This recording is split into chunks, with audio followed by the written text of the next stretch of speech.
Welcome, Charlotte. I'm very happy to see you here. We started together, I think now 5 months, maybe 5.5 months ago, and you did an amazing, beautiful process. For the ones listening, you are recently divorced. You have two teenage daughters, and I don't know what you want to add to it. So maybe you can shortly introduce yourself. Yeah, so I'm Charlotte. I'm 45, turning 46 end of this year. And I think almost 2 years ago, I started feeling, this isn't working for me anymore.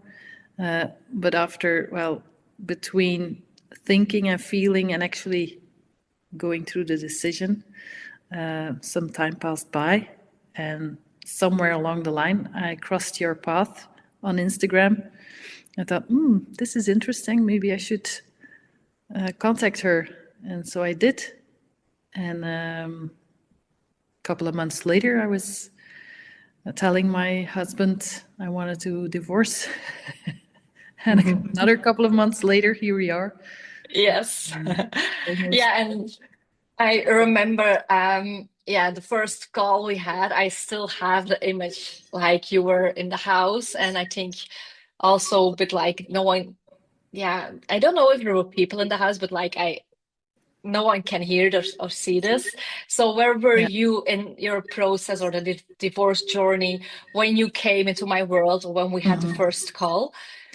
Well, I've been back and forth for a couple of years. Um, Talking to my friends now, they keep telling me, don't you know you've been talking about this for years, maybe 3, 4, 5, 6, maybe 10 years, that you were doubting the relationship, and still you hang on for the kids or for just trying to be perfect and trying to fit in. And sometimes you were happy, but sometimes you weren't.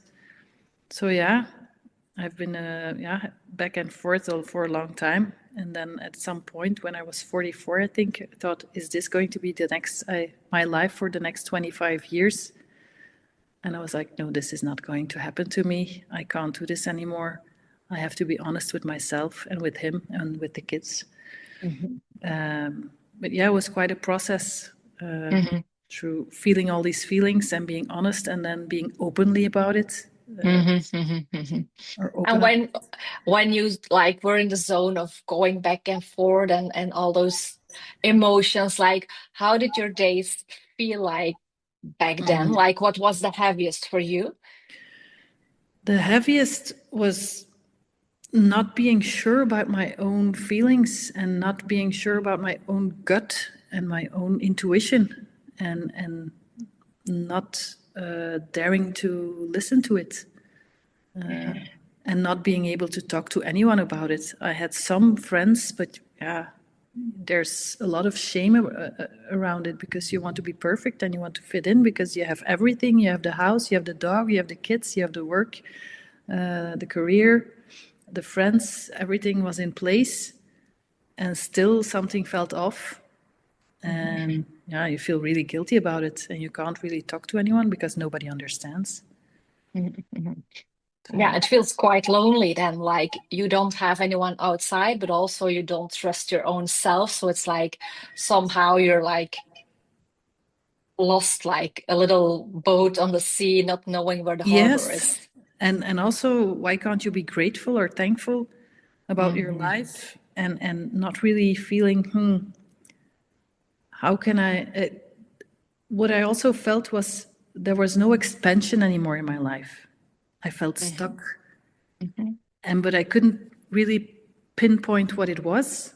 But now that I'm out of my marriage, I finally feel the possibilities again, and the possibility for expansion, and the possibility for growth and new adventures, and yeah, Mhm. that's Mhm. really Like you get lifting. oxygen again. Yeah, yeah. Hmm. Hmm.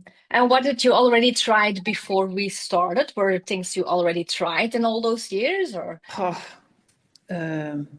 in all those years, I worked a lot on myself because I thought, well, if he doesn't want to change, or he doesn't want to talk, or he thinks everything is fine, maybe I'm the problem. So I went to psychologists, I went to life coaches, I did the retreats, I did the yoga, the meditation, I talked to friends, I tried new hobbies.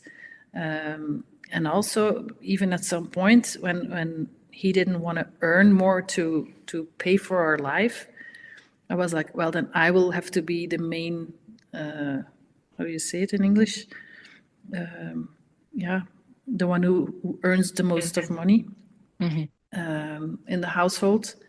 And then I became the workaholic in his eyes. So it was really, the situation was really off between us. Like you're really searching and learning and adapting yourself, like to make it work. And I think it's something that, yeah, a lot of women will recognize. Like you have the hope, like we need to make this work. Like I will try to do anything to make it Yeah. work. And talk to him and try to open the conversation, even when he went silent or when he went mad or when he took off or whatever. You still go after him and you still are patient and you still think, well, something will ever change. Probably you hope for the change, but it never comes. And then at some point you say, oh, it's been 25 years now. If he doesn't want to change, then I will have to, because this isn't working. But it's a really hard decision because, yeah, there's a lot of people involved and everybody thinks everything is okay and everything is fine and you're doing well and you're stuck.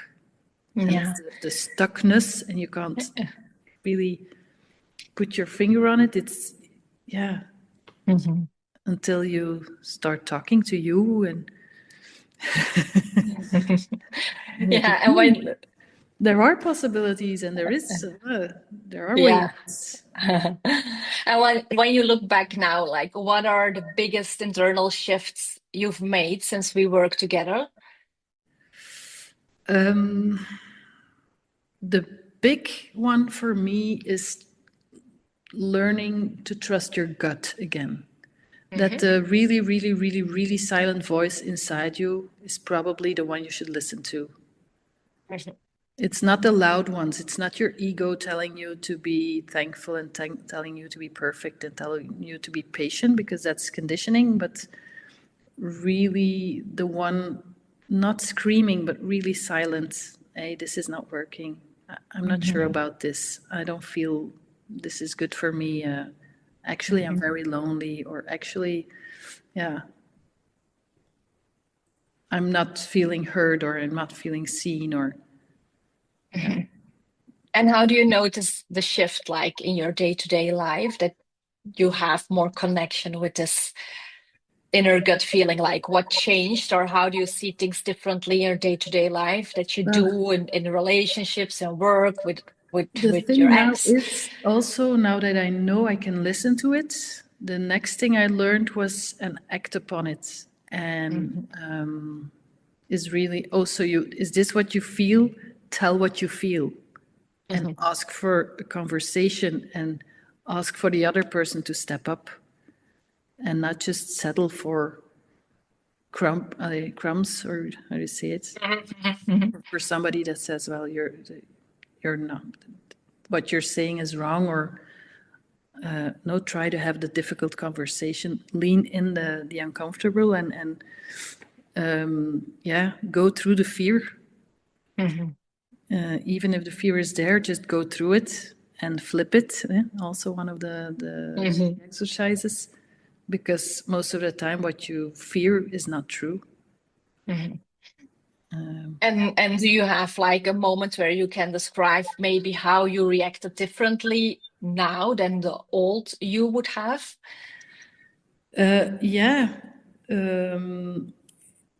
it's where you, in relationships where you feel I'm not, I'm not agreeing with what you say, or I feel not heard or not seen. And then at that point, instead of being silent, you actually tell what you feel. And it is so difficult because we are not yeah, conditioned. We never learned talking about our feelings. And it makes a whole lot of difference because people actually will listen to you when Mhm, you're mhm, honest and when you're, and not blaming the other person, but just telling what you feel. mhm. And it makes a huge difference in the way people react and the way people Mhm. see you. And Yeah, there's it's almost like you're giving yourself a spot, like you claim your voice, you claim your space, like I am here too. yeah, and exactly that is giving yourself permission and telling yourself what I feel is legit and Mhm, matters.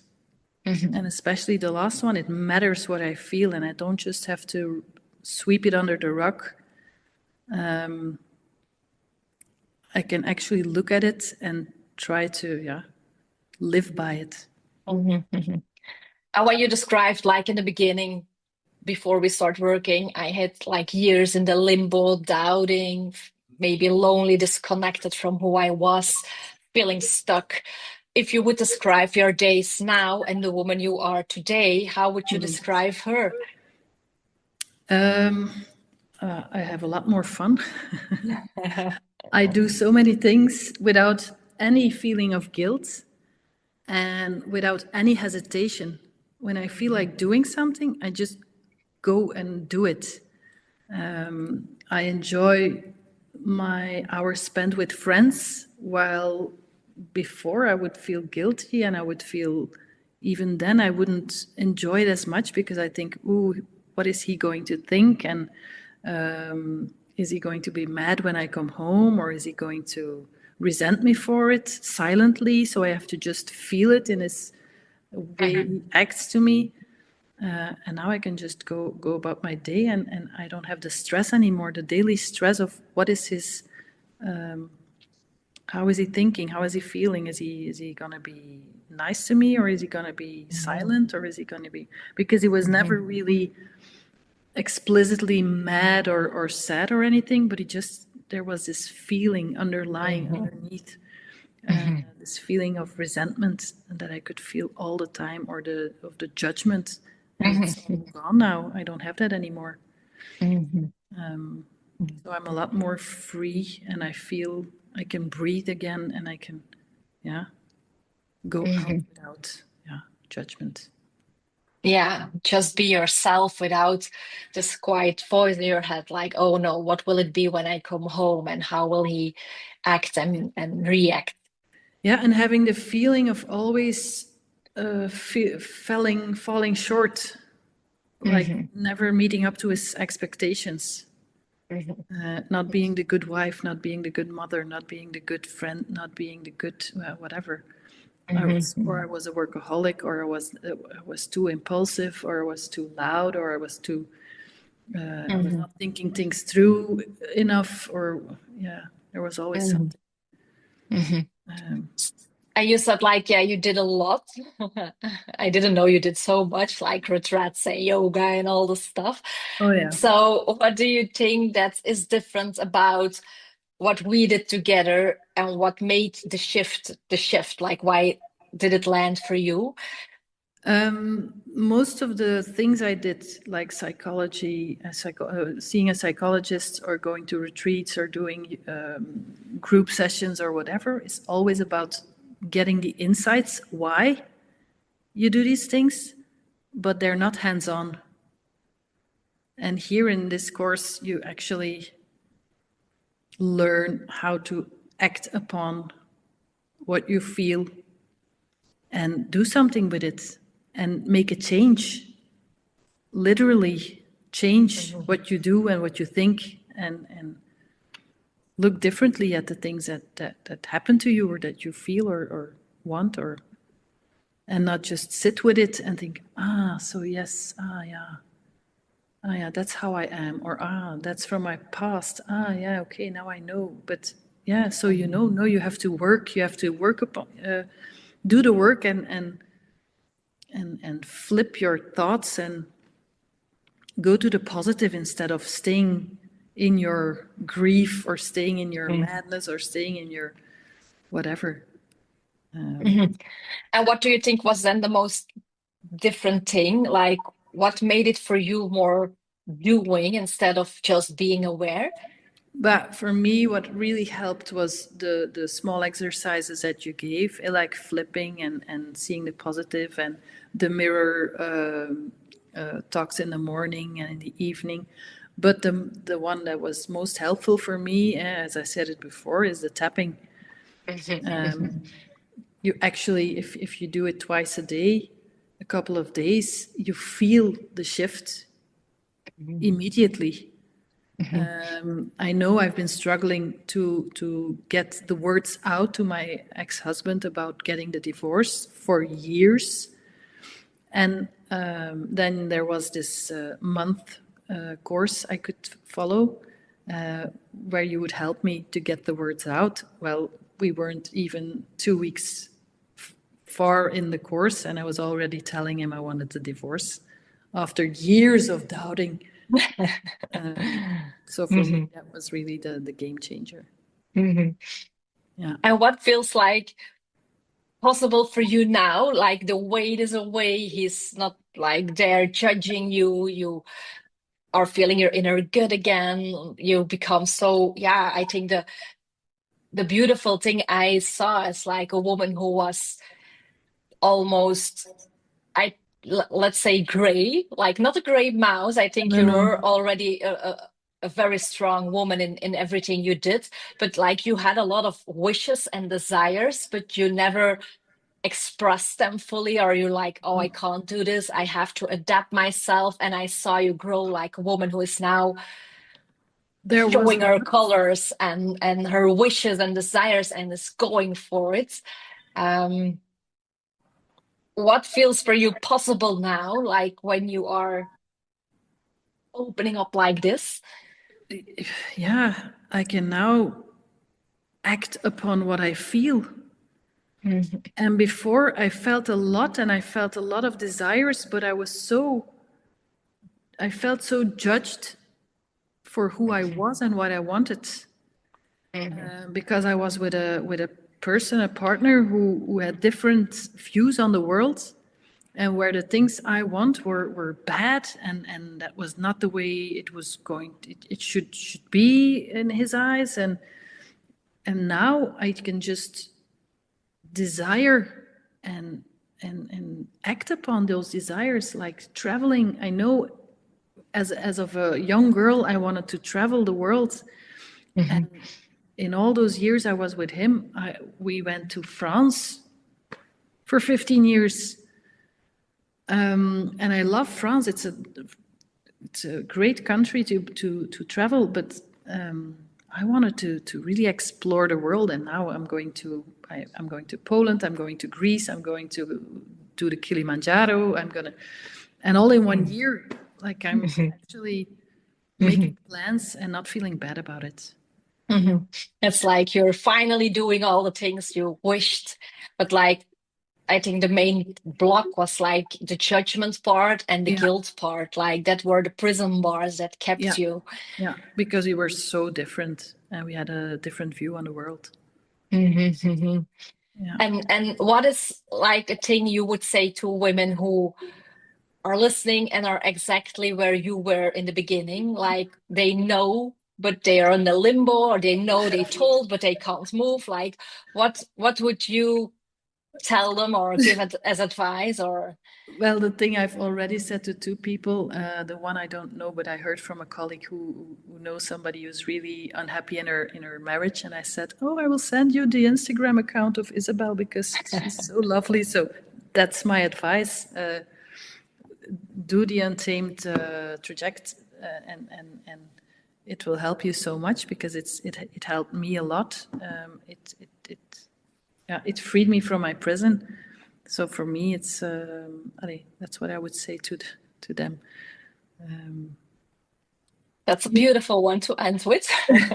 Yeah, but I can't just say how do this or do that because no, in your course everything is there and you do it step by step on a it's for 6 months that you really took me by my hand and step by step got me through this process. But the first thing you have to do when you're in the situation is saying yes to yourself and give yourself the permission to at least look at this, what you have in your hands and what you feel, and that little voice inside you. And because she is silently screaming, take the course of Isabel. Yeah.